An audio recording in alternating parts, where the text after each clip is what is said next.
Marble लावा ना तिकडे.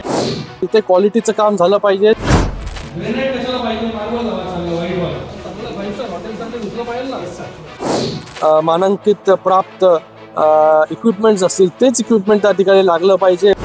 कुठे कॉन्ट्रॅक्टर कुठे आला नाही, त्याला का नाही बोलवलं? हे बघून काय चालणार नाही. क्वालिटीमध्ये कॉम्प्रोमाइज करू नका बिलकुल. लो क्वालिटी हलक्या स्टँडर्डचं जे आहे काम सावित्रीबाई फुले नाट्यगृहामध्ये होता कामा नाही.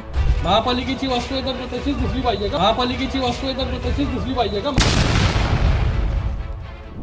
आज खासदार आपल्या भेटीला हा कार्यक्रम जो आहे तो डोंबिवली पश्चिमेला आयोजित केला होता. अनेक नागरिक जे आहेत ते समस्या घेऊन त्या ठिकाणी आले. महापौर मॅडम देखील त्या ठिकाणी उपस्थित होते, प्रशासकीय अधिकारी उपस्थित होते. त्यानंतर सावित्रीबाई फुले नाट्यगृहाची पाहणी करण्यात आली. त्याचबरोबर आत्ता माझ्या मागे जे सावळाराम महाराज क्रीडा संकुल आहे त्याचं जे रिडेव्हलपमेंटचं काम सुरू आहे, स्विमिंग पूलचं काम मोठ्या गतीने या ठिकाणी सुरू आहे.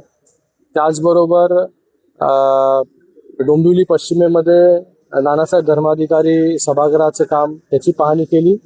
त्याचबरोबर सुतिकागृहाच्या ठिकाणी जे कॅन्सर आणि मल्टीस्पेशालिटी हॉस्पिटल होतं आहे त्याची देखील पाहणी या ठिकाणी केली.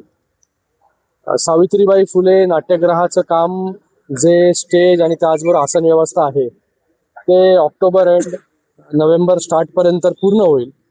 पण आज तिथे गेल्यानंतर अनेक सूचना ज्या आहेत, तिथे आर्ट गॅलरी ॲडिशनल कशा प्रकारे करता येईल त्या सूचना दिल्या. त्याचबरोबर 200 आसनाचं एक मिनी ऑडिटोरियम त्याच्या देखील सूचना दिल्या.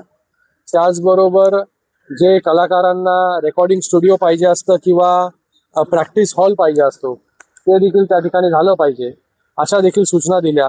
तर लवकरात लवकर याचं रिव्हिजन प्लॅनिंग जे आहे हे महापालिकेला सांगितलेलं आहे, ते पुढच्या 10 दिवसामध्ये रिवाईज प्लॅनिंग त्या ठिकाणी देतील. मागे जे पाहताय आपण स्विमिंग पूलचं काम आणि पूर्ण ऑडिटोरियमचं काम, हे जे ऑडिटोरियम आहे हे मला वाटतं देशामधलं सगळ्यात मोठं स्पोर्ट्स कॉम्प्लेक्स चं काम जे आहे हे देशामधलं सगळ्यात मोठं स्पोर्ट्स कॉम्प्लेक्स असणार आहे. कारण की ह्याची प्लिंथच 2 एकरपेक्षा जास्त म्हणजे 90,000 स्क्वेअर फीटची फक्त प्लिंथ असणार असे मल्टिपल लेवल्स त्या ठिकाणी आहे. 8 लाख स्क्वेअर फीटचं बांधकाम, याच्यामध्ये सर्वच्या सर्व स्पोर्ट्स इनडोअर असेल आउटडोअर असेल हे सर्व स्पोर्ट्स जे आहे मल्टी लेवलवरती आपण घेतलेले आहेत. त्याचं काम सुरू झालेलं आहे. 2027 डिसेंबरपर्यंत हे काम पूर्ण होईल आणि लोकांच्या सेवेमध्ये जे आहे संत सावळाराम महाराज क्रीडा संकुल अद्ययावत जे कुठेच नाही आहे आणि त्याचबरोबर स्पोर्ट्स युनिव्हर्सिटी टाईप त्याची देखील व्यवस्था जी आहे ती केंद्र सरकार त्या ठिकाणी केंद्र सरकारच्या जे नॉर्म्स आहेत त्याच्या हिशोबाने आपण करतोय. तर मला वाटतं एक अद्ययावत आणि एक मॉडेल असं स्पोर्ट्स कॉम्प्लेक्स या डोंबिवलीमध्ये आपण तयार होताना पाहतोय. त्याचबरोबर सुतिकागृहाच्या इथे जे हॉस्पिटलचं काम चालू आहे त्याचं बेसमेंटचं काम चालू आहे, त्याचं देखील डिसेंबर 2027 पर्यंत कॅन्सर त्याचबरोबर मल्टीस्पेशालिटी हे हॉस्पिटल त्या ठिकाणी सुरू होईल.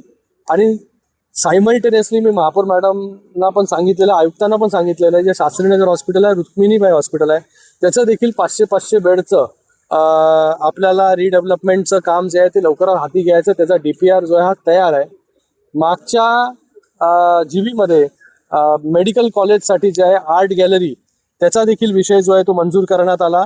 तर या कल्याण डोंबिवलीला स्वतःचं असं मेडिकल कॉलेज देखील त्या ठिकाणी मिळणार आहे. हा जो परिसर आहे छत्रपती शिवाजी महाराज चौक, त्याचबरोबर मागच्या साईडला जो रस्ता जातो आणि पेंढारकरपर्यंत जातो, याचा पण एक मॉडेल रोड म्हणून एक प्लॅनिंग जी आहे ती महापालिकेला मी सांगितलेलं आहे, महापौर मॅडमला सांगितलेलं आहे की जेणेकरून हा पूर्ण पेरिफेरी जो आहे एक वेगळा मॉडेल रोड या डोंबिवलीमध्ये तयार होईल. त्याच्या सूचना ज्या आहेत त्या दिलेल्या आहेत. आणि माननीय मुख्यमंत्री महोदय असतील, उपमुख्यमंत्री महोदय असतील, जेवढा निधी जो आहे या सगळ्या गोष्टींसाठी, या सगळ्या स्पोर्ट्स कॉम्प्लेक्स असेल, ऑडिटोरियम असेल, हॉस्पिटल असेल, सगळ्याच गोष्टी आहेत त्याच्यासाठी जो लागणार आहे निधी, तो निधी तर ऑलरेडी आलेला आहे. अजून त्याच्यामध्ये जे काय लागेल तो निधी देखील, त्याची व्यवस्था देखील जी आहे मला वाटतं शासनाच्या माध्यमाने होईल.